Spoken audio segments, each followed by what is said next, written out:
How's it going, fam? It's Erica with Not Your Average EDC, and today we are going to look over the November test gear, and we're going to talk about the channel a little bit because we have a lot of new people.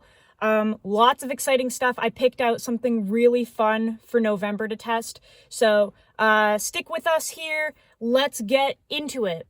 For anybody that's new to the channel, because we have a lot of new people, welcome. I'm Erica. I test EDC gear and workwear and all types of tools. My testing goes on for a whole month before I do a review. I have to use something consecutively for an entire 30 days before I will actually do a review on it. That's why my channel is so different from a lot of conventional testing channels out there. So I test knives, flashlights, multi-tools, workwear, hats, boots, pants, all kinds of stuff here on the channel. And for November, I thought we could do something really fun for the testing. So November, for me, is all about being grateful, right? We have Thanksgiving right around the corner. November is a month where I really like to kind of reflect on my journey during this lifetime and what I'm grateful for. So I figured that for November, we could do something really fun for testing and really go back to the roots of EDC and how far we've come, right?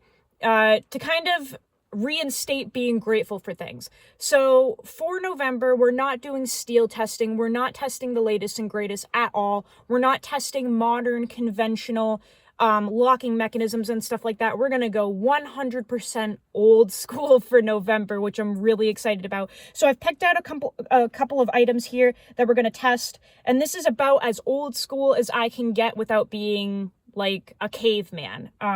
So for November, we are going to test the full size spade from BGM Knives. Now, you guys know I've tested the mini spade on my channel numerous times, all types of content on that. It is my favorite go-to small EDC fixed blade, custom made by John over at BGM Knives.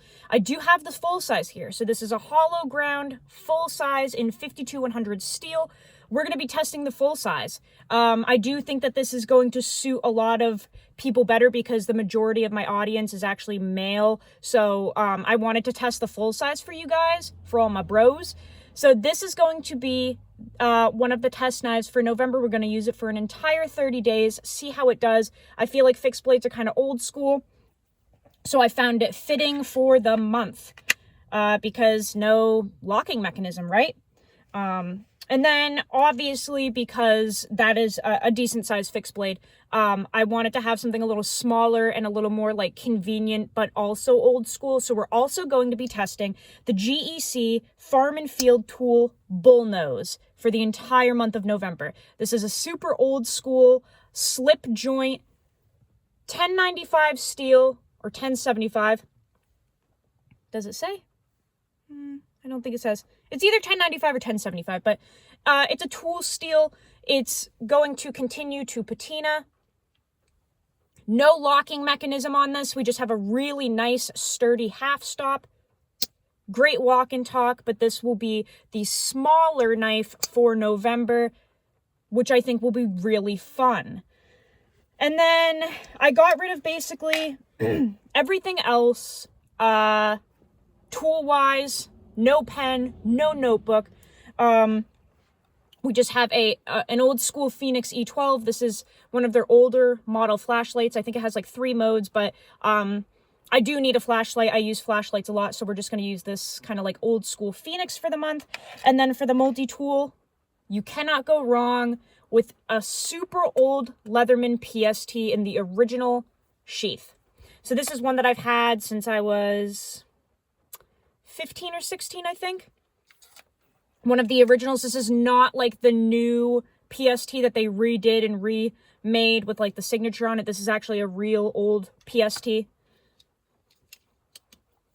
So this will be the multi-tool for the month of November. I'll use it on my belt each day.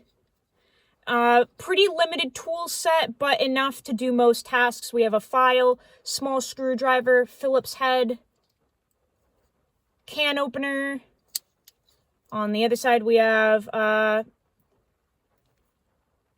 medium and large flathead, a reamer, and a blade. So that's the multi-tool for November, and then just a hank in my back pocket and obviously my wallet. So that's all I'm going to carry for November for tools. I thought it would be really fun because I think at the end I'm going to be super grateful for a lot of the kind of new and improved stuff, but maybe find a liking for kind of the old traditional stuff as well. And then on top of that, just to make the testing even more intense and more old school, I'm going to wear the same clothes for 30 days. Now, obviously, certain things will be changed every day. Let's just say that the undergarments will be changed every 30 days, or not every 30 days. Jesus Christ, that'd be disgusting. Every day. Every day we will change socks and underwears, okay? But aside from that, I'm going to wear the same thing for 30 days. So we'll start from the bottom up here. I'm going to wear my Lems Boulder boots for 30 days. Those are a barefoot, almost construction boot that I think is very interesting, and I've been using them, and I don't see the point in conventional mock style boots that crush your toes. So that's going to be some interesting content, because I think this is going to really crush all of the old ideologies that we have about work boots. I'm telling you right now that that's going to be some good content. So Lems Boulder boots, they're barefoot, mock style construction boots that are super roomy. So those are going to be the shoes. For the pants, I'm going to wear my Red Cloud waxed canvas pants for 30 days straight. You cannot wash them ever. They're waxed, they patina. We're going to be wearing those for all of November every single day. And then headwear, I have two hats that I'll alternate between. I have a wool watch cap, basically, that I'll wear when it's really cold, and then my hat right here for days where it's not as cold. I like wearing hats because I'm outside a lot, and also, like, today it's pouring rain out. I wear glasses, so if I don't wear a hat with a brim, the water gets in my glasses. I literally cannot see, and I have to exercise my dogs whether it's rain or shine. So, like, I do have to actually wear a hat. That way this keeps the rain out of my eyes so I can be outside. So we have two hats that will alternate between, because November is very cold in New Hampshire. And for a top, I'm going to wear basically the same t-shirt every single day.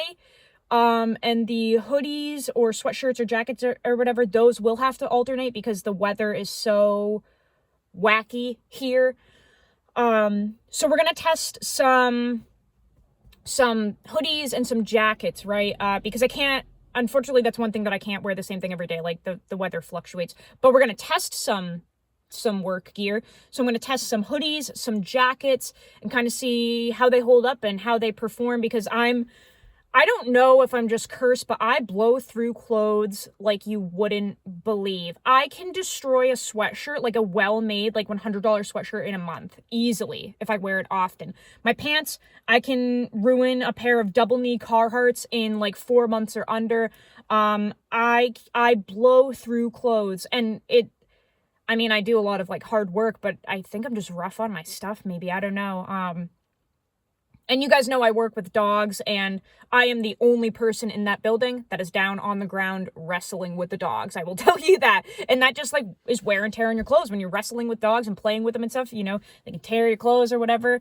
I just love getting down on the ground with them, with my own dogs too. Like, nobody does that anymore. I remember growing up, my dad, he used to, like, get down on the ground with our little toy fox terrier named Taser, and, like, literally lay on the ground so he could get to eye level with him and, like, play with him. And that's kind of how they bonded. Like, they would wrestle around and stuff, and Taser loved it.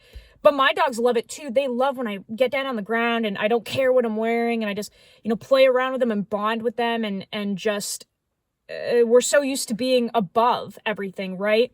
I don't like that. I like bringing myself down to level with other living things. So I really like getting down on the ground and playing around with my dogs, playing around with them in the mud, letting them jump on me and be silly. But it does put a lot of wear and tear on my clothing. So between working with dogs and living with 4 psychotic dogs, we're going to be putting those sweatshirts through the paces.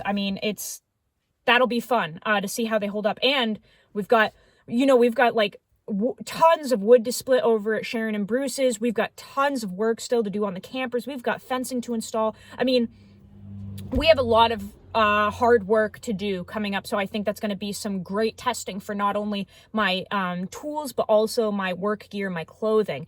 And I thought that would be really, really fun. So that is the full setup for November. I can't wait to photograph that as well on the page, on the Instagram page, as time goes on, because I think the patina and the wear and tear on all of these old school things is going to be really fun. I have like waxed canvas jackets to test, my waxed canvas vest that I'm testing. I mean, everything's going to age beautifully, I think. So that's really fun.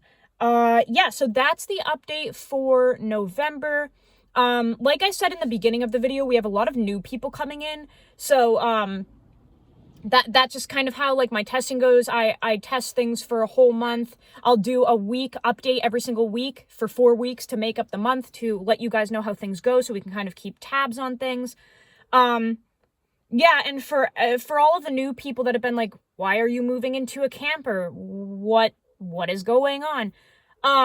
I have videos explaining that whole ordeal. Kind of the root of that whole thing is in a video called, What Really Happened with Rec. That is kind of back in my archive, but you can watch the video. I don't necessarily reiterate that anymore. Yeah, in short, there was a verbal agreement to accept the job out in Ohio. And housing would be provided, and then that didn't actually happen, and we were left homeless up here, so now we're moving into campers. I'm not going to get into the nitty-gritty. I do not care. There's no resentment. There's no grudges. Everything is a blessing, guys, and everything that happens for a reason, whether it is devastating, whether you feel like you're going to die inside, or whether it's the best thing ever. Everything happens for a reason, otherwise it wouldn't happen. So we were just meant to go on a different journey here, and being homeless and living in campers is just another blessing in disguise, for real. I mean, it's really becoming, I think it'll be fun. I think it'll be different. And some people can't imagine living with, near no electricity, no running water, no nothing, no toilet, literally nothing. Some people can't imagine that. I am like literally ecstatic about it. I cannot wait to reinstate being grateful for things in this world from not having them. I was homeless when I was a kid, when I was, 17, and this is not necessarily the same as that. I'm not sleeping under bridges and in people's cars, but very minimal living, right? And I think it's gonna just make me super grateful for what I have again, and that's how I'm looking at it. I have zero negativity, zero resentment, zero anything toward the situation. I am blessed to be alive, and I am blessed to have everything that I have. So that's kind of just the everything in a nutshell there. You can learn further about it if you go watch that video, but please do not comment anything negative in the comments. We are so past that. We are so past being sad about that. We are alive, and we are just so grateful here. So I will I will put the GoFundMe link in the description below. Like I've said before, at this point it's kind of like a Patreon for continuing content on the channel, and still accepting donations for our cause, because we did not know we would be left homeless at all. We were not prepared for that verbal agreement and contract to be broken without being warned. So yeah, we do have a GoFundMe to help out with the costs, because we're completely rebuilding my camper. If you don't agree with that, I understand. A lot of the people asked us to make the GoFundMe so that they could help, and we have received so much help during that. That is the only thing that made us not sleeping on the street. We are sleeping in campers in the woods, but we would have been on the streets without the GoFundMe. And I cannot thank you guys enough for that. So I will be linking that down in the description if you would like to continue supporting our building of the campers, and providing us with like warm clothing to work and stuff. It is getting very cold here in New Hampshire. So yeah, that just continues to help us. Thank you so much, guys. Dusty Bill, thank you. I cried when I opened your package. When I got that yesterday, the tears were rolling, and you know I am grateful for you. So thank you, man. And thank you everyone that has sent us tools, sleeping bags, knives to test everything. Thank you guys. I cannot express how grateful I am to have such incredible people in my life like you guys. I will see you guys on the next video. Man, I was gonna flick open a knife to be like, go use your shit. Go use your shit. Get off my lawn. And I'll see you guys on the next video. Love you all.